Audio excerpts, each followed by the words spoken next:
വിശന്നിരിക്കുമ്പോൾ ഇതുപോലെ ഒരു പ്ലേറ്റ് മുട്ടച്ചോറും ആർഭാടത്തിന് 2 പപ്പടവും കിട്ടിയാലോ മനസ്സും നിറയും, വിശപ്പും മാറും. അപ്പോൾ നമുക്ക് ഇതെങ്ങനെയാണ് തയ്യാറാക്കുന്നതെന്ന് നോക്കിയാലോ. ഒരു പാൻ അടുപ്പത്തേക്ക് വെച്ച് അത് 2 ടേബിൾ സ്പൂണോളം വെളിച്ചെണ്ണ ഒഴിച്ച് അതിലേക്ക് കുനുകുനാ അരിഞ്ഞ പച്ചമുളകും വെളുത്തുള്ളിയും കൂടെ ചേർത്ത് നന്നായിട്ടൊന്ന് വാടി വരുമ്പോഴത്തേക്കും നമുക്ക് ആവശ്യമായിട്ടുള്ള സവാള അങ്ങോട്ട് ഇട്ട് കൊടുക്കാം. സവാളയും നന്നായിട്ട് വാടി വരുമ്പോഴത്തേക്കും നമ്മൾ കുഞ്ഞായിട്ട് അരിഞ്ഞ് വെച്ചിരിക്കുന്ന തക്കാളിയും കൂടെ അങ്ങോട്ട് ചേർത്ത് കൊടുക്കാം. തക്കാളിയും സവാളയും എല്ലാം എണ്ണയിൽ കിടന്ന് നന്നായിട്ട് ഒന്ന് വാടി വരുമ്പോഴത്തേക്കും നമ്മളിതാ എടുത്ത് വെച്ചേക്കുന്ന മുട്ട അങ്ങോട്ട് 1, 2 എന്ന് പറഞ്ഞാൽ അങ്ങോട്ട് പൊട്ടിച്ചൊഴിക്കാവേ. നിങ്ങൾക്ക് എത്രയാണോ വേണ്ടുള്ളത് അത്രയും എടുക്കാം കേട്ടോ.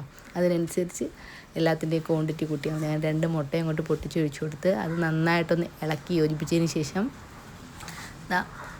ഇതുപോലെ ഒന്ന് ഇടിച്ച് ഉടച്ച് എല്ലാം ഒന്ന് ചമ്മന്തി പരുവാക്കിയതിന് ശേഷം ഇതിലേക്ക് 1/4 ടേബിൾ സ്പൂണിൽ താഴെ സോയാ സോസ് ഒഴിച്ച് കൊടുക്കാം. സോയാ സോസ് വേണ്ടെന്നുണ്ടെങ്കിൽ സ്കിപ്പ് ചെയ്യാം കേട്ടോ.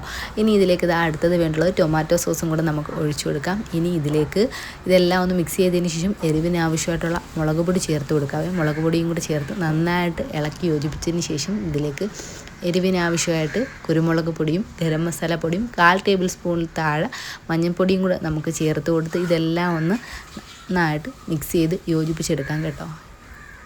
ഇതെല്ലാം മിക്സ് ചെയ്ത് നന്നായിട്ട് യോജിപ്പിച്ചതിന് ശേഷം ഇതിലേക്ക് മല്ലിയില ഇടുമ്പോൾ ഒരു പ്രത്യേക ടേസ്റ്റ് ആട്ടോ. അപ്പം ഇതിലേക്ക് മല്ലിയില ഒഴിച്ചു കൊടുത്ത് ഒരു 2 ടേബിൾ സ്പൂണോളം വെളിച്ചെണ്ണയും കൂടെ ഇതിലോട്ട് ഒഴിച്ചു കൊടുത്തതിന് ശേഷം ഇനി മെയിൻ താരമായിട്ടുള്ള ചൂട് ചോറും കൂടെ ഇതിലേക്ക് ഇട്ട് കൊടുക്കുക കേട്ടോ. ചൂട് ചോറും കൂടെ ഇതിലേക്ക് ഇട്ട് കൊടുത്ത് നന്നായിട്ടൊന്ന് മിക്സ് ചെയ്ത് യോജിപ്പിച്ചൊന്ന് അടച്ച് വെച്ച് ഒരു 2 മിനിറ്റ് കുക്ക് ചെയ്തെടുക്കുകയെന്നുണ്ടെങ്കിൽ മുട്ടച്ചോറ് ഇവിടെ റെഡിയായി കിട്ടിയിട്ടുണ്ട്. ഈ ഒരു ഐറ്റം ട്രൈ ചെയ്ത് നോക്കുകയെന്നുണ്ടെങ്കിൽ ചോറ്റിന് മറ്റ് കറികളൊന്നും ഇല്ലാതെ തന്നെ നമുക്ക് ഒരു പറ ചോറുണ്ണാം കേട്ടോ. കൂടാതെ 2 പപ്പടവും കൂടെ വെച്ച് കൊടുത്തിട്ടുണ്ട്. നല്ല അടിപൊളി ഊണായിരുന്നേ. അപ്പോൾ സ്കൂളിൽ കുട്ടിയൊക്കെ വേണമെങ്കിൽ ലഞ്ച് ബോക്സിലും ഈ ഐറ്റം കൊടുത്തു വിടാവുന്ന കേട്ടോ. അപ്പോൾ എല്ലാവരും ഇത് ട്രൈ ചെയ്ത് നോക്കിയതിന് ശേഷം ഫീഡ്ബാക്ക് കമൻറ്റായിട്ട് ഇടാൻ മറക്കല്ലും. ചാനലൊന്ന് സബ്സ്ക്രൈബ് ചെയ്ത് സപ്പോർട്ട് ചെയ്യാനും മറക്കല്ലേ. ടാറ്റാ, ബൈ.